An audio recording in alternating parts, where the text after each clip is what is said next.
Good news! iTax just added a new way to log in. Use your ID number instead of your PIN number.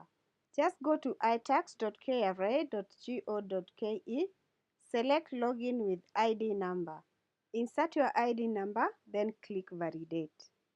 Then insert your iTax password and solve the security stamp math, then click Login. In case you forgot your password, click Forgot Password below the login details as pointed and follow the steps. You can actually follow my previous video on the whole process. Tap the card on the screen to watch it. And finally, you can access your dashboard and file your returns. Try it today and make your login easier. Need help? Watch my return filing tutorial on this channel. Links in the comment section. Follow us at RM Accounting Solutions for more tax and small businesses finance tips.